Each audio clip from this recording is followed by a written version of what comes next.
Баршаңызға қайырлы күн. Бүгін біз баламалы энергия пәнінен гидроэлектростанциялар және су энергиясын қолданудың тың жолдары жайлы айтатын боламыз.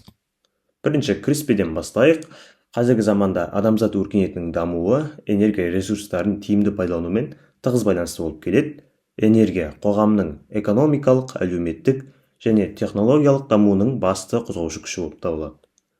21 ғасырда энергияға деген сұраныстың күрт артуымен табиғи ресурстардың азаюы әлем елдерінің баламалы және экологиялық таза энергия көздерін іздеуге итермелеуде.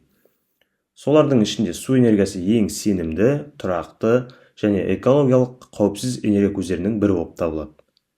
Қазіргі таңда гидроэлектростанциялар әлемдік электр энергиясының шамамен 16-20% өндіретін аса маңызды энергетикалық нысандардың бірі болып табылады. Бұл тақырыптың өзектілігі экологиялық таза энергия көзін дамыту, көміртек қалдықтарын азайту және аймақтардың энергетикалық тәуелсіздігін қамтамасыз ету қажеттілігінде жатыр. Су энергиясын тиімді әрі заманауи тәсілдермен қолдану болашақтың жасыл экономикасына көшу жолындағы шешуші бағыттардың бірі болып саналады. Енді гидроэнергияның тарихы жайлы айта кетейік.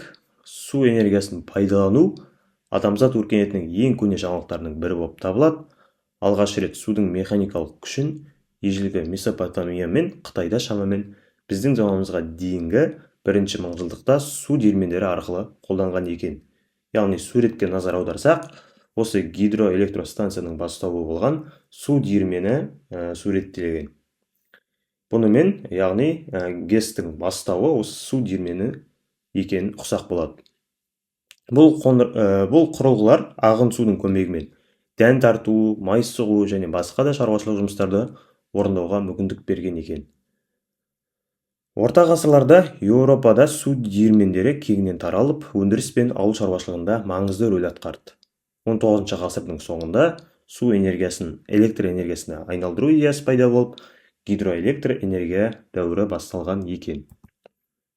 Енді гидроэлектростанцияның бастауы жайлы айта кетсек, 19 ғасырдың екінші жартысында электр энергиясын өндіру технологиясы жаңа даму сатысына өтеді. Бұған дейін су дөңгелектері мен турбиналар механикалық күш көзі ретінде ғана қолданылған болса, енді сол судың механикалық энергиясын электр энергиясына айналдыру идеясы пайда болады. Эпплтон гидроэлектростанциясы әлемдегі алғашқы гидроэлектростанция болып табылады. Яғни суретке назар аударсақ, сол Эпплтон қаласындағы әлемдегі ең алғашқы гидроэлектростанция суреттелген. 1882 жылы 30 қыркүйекте ақш-тың Висконсин штатының Эпплтон қаласында әлемдегі ең алғашқы толыққанды гидроэлектростанция іске қосылады. Станцияны жергілікті өнертапқыш және инженер Чарльз Браш пен Роджерс құрады. Ол станция Фокс өзенінің су ағынын пайдаланып 12,5 киловатт қуат өндіреді.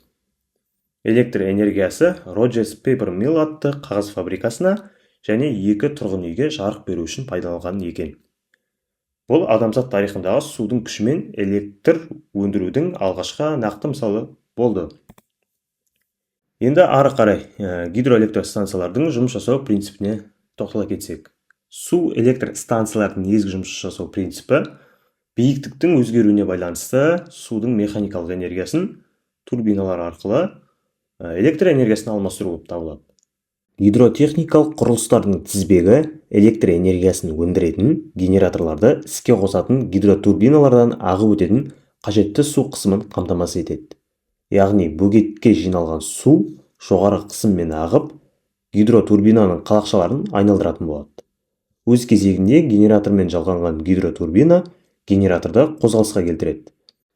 Нәтижесінде генератор электр энергиясын өндіріп, трансформаторлы станцияға өндірілген электр энергиясын жіберетін болады. Содан кейін электр тарату желісі арқылы тұтынушыларға осы электр энергиясы жеткізілетін болады. Енді гидроэлектростанцияның жалпы құрылымы жайлы айта кетейік. Бірінші, су қоймасы, ол суды жинап, қажетті биіктік айырмасын қамтамасыз етеді. Бұл станцияның негізгі энергия көзі болып табылады. Дамбы судың ағысын реттейді, артық суды арнайы арналар арқылы өткізетін болады. Екінші, су қабылдағыш, ол қоймадан турбинаға бағытталған суды арнайы су қабылдағыш құрылғы арқылы өткізетін болады.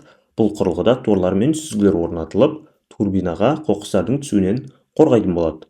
Үшінші турбина бұл гидроэнергияның жүрегі болып табылады. Су ағыны турбинаның қалақшаларын айналдырады, осылайша механикалық энергия пайда болатын болады. Келесі генератор турбина бөлігімен тікелей байланысқан. Генератор айналған кезде электр энергиясын өндіреді. Генератордың жұмысы электромагниттік индукция жағына негізделген. Бесінші трансформатор және электр тарату жүйесі.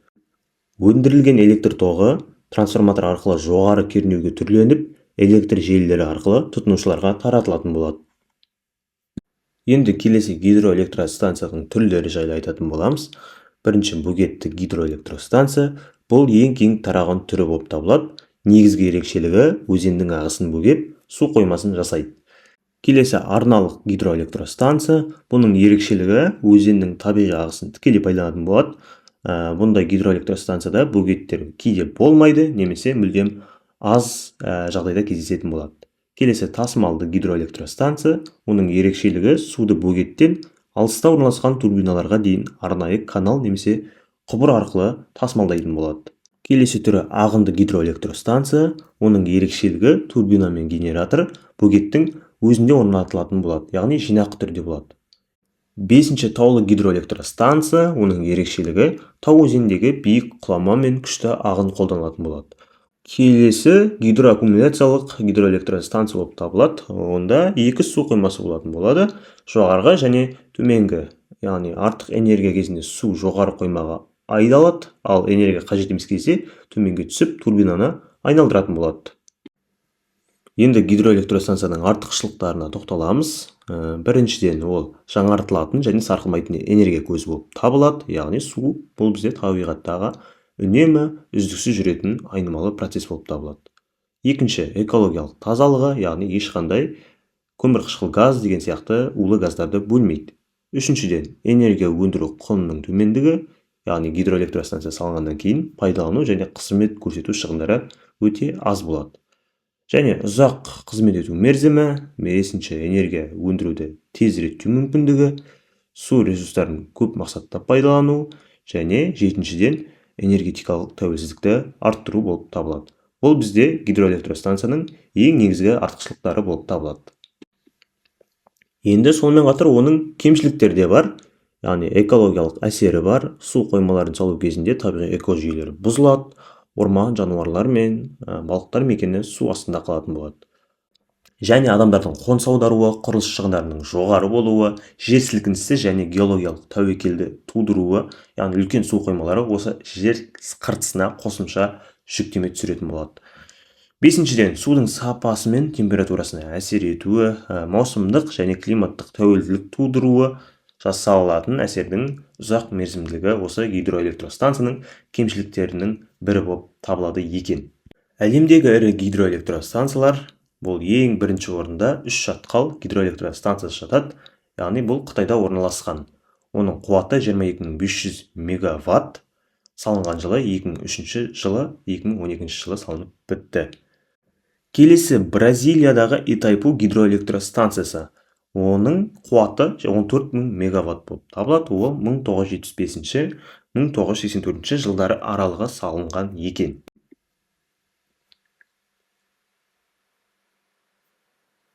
Енді Қазақстандағы ірі гидроэлектростанциялар, Бұқтырма гидроэлектростанциясы, ол Шығыс Қазақстан облысында Ертіс өзені бойында орналасқан. Оның салынған жылы 1952 жылы, 1960 жылы салынып бітті. Оның өндіретін қуаты 675 мегаватт. Келесі Шүлбі гидроэлектростанциясы, оның орналасуы Ертіс өзенінің бойында Шығыс Қазақстан облысында.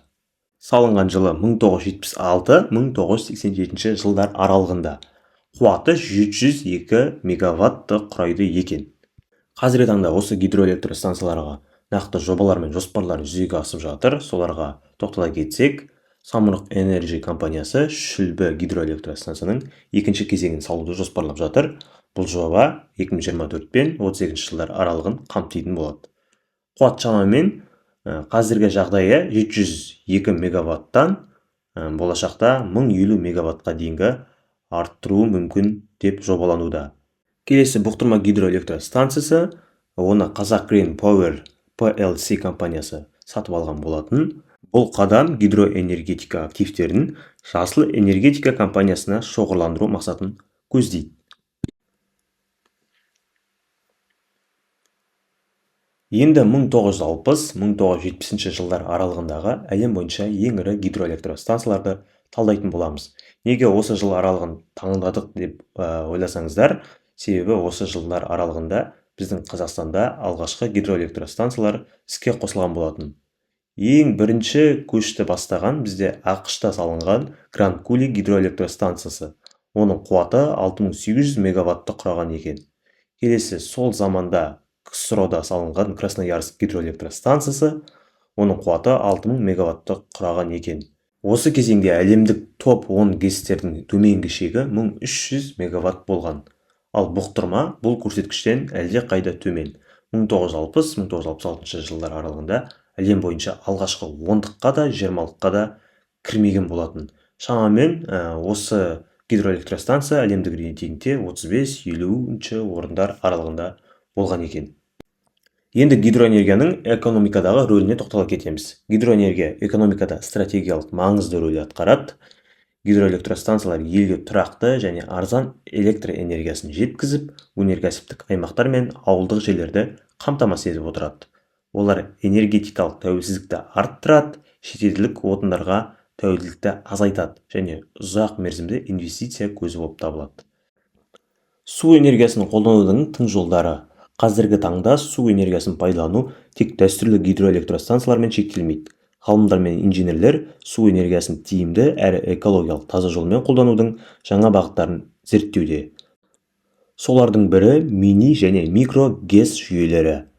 Бұл қондырғылар шағын өзендер мен каналдарда орнатылып, алыс елді мекендерді энергиямен қамтамасыз ете алады. Олар экологиялық жағынан қауіпсіз, құрылыс жағынан арзан және қызмет көрсетуі өте жеңіл болып табылады.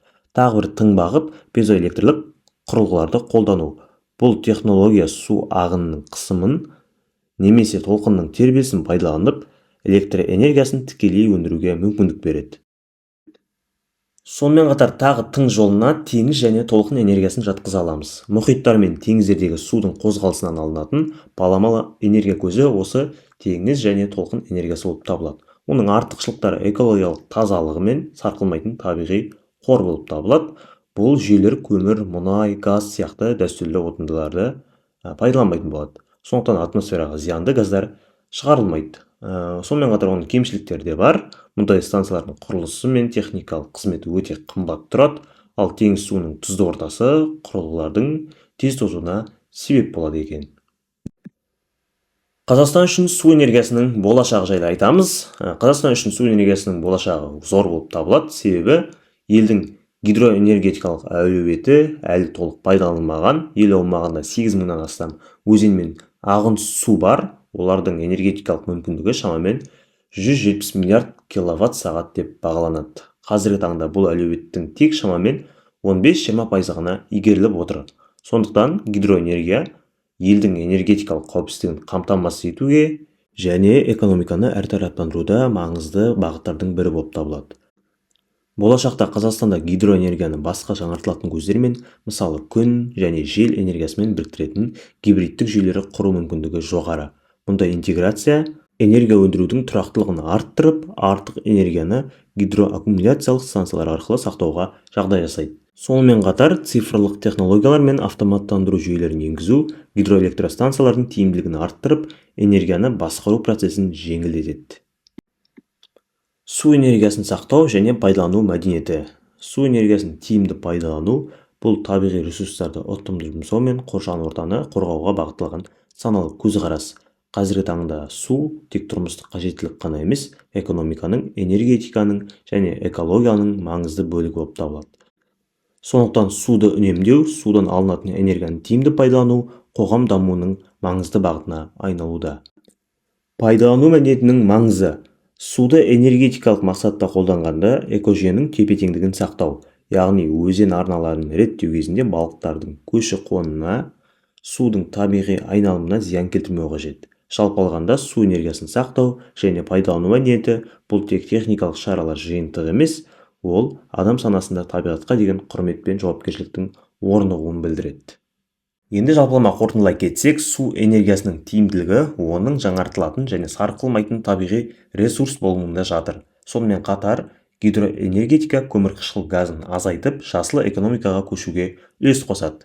Дегенмен, ГЭС құрылысы мен пайдалану кезінде экологиялық және әлеуметтік әсерлерді ескеру маңызды. Су қоймалары мен өзендердегі экожүйелерге, жануарлар мен балықтардың миграциясына ықпал ету мүмкіндігі бар. Сондай-ақ кейбір аймақтарда тұрғындарды қоныс аударуға мәжбүр етеді. Қазақстан үшін гидроэнергетика әлеуеті әлі толық пайдаланылмаған. Елдің өзендері мен таулы аймақтарында шағын және орта ГЭС салу арқылы энергетикалық қауіпсіздікті қамтамасыз етуге, ауылдық аймақтарды дамытуға және жасыл экономикаға көшуге толық мүмкіндік бар. Болашақта гидроэнергияны жел, күн сияқты энергиямен біріктіретін гибридтік жүйелерді енгізу, энергияны сақтау технологияларын қолдану, сондай-ақ цифрландыру арқылы тиімді басқару мүмкіндігі жоғары. Осылайша гидроэнергия бұл тұрақты, сенімді және экологиялық таза энергия көзі болып, экономика, әлеуметтік даму және қоршаған ортаны қорғау тұрғысынан стратегиялық маңызды бағыт болып саналады. Назар қойып тыңдағандарыңызға рахмет. Қош сау болыңыздар.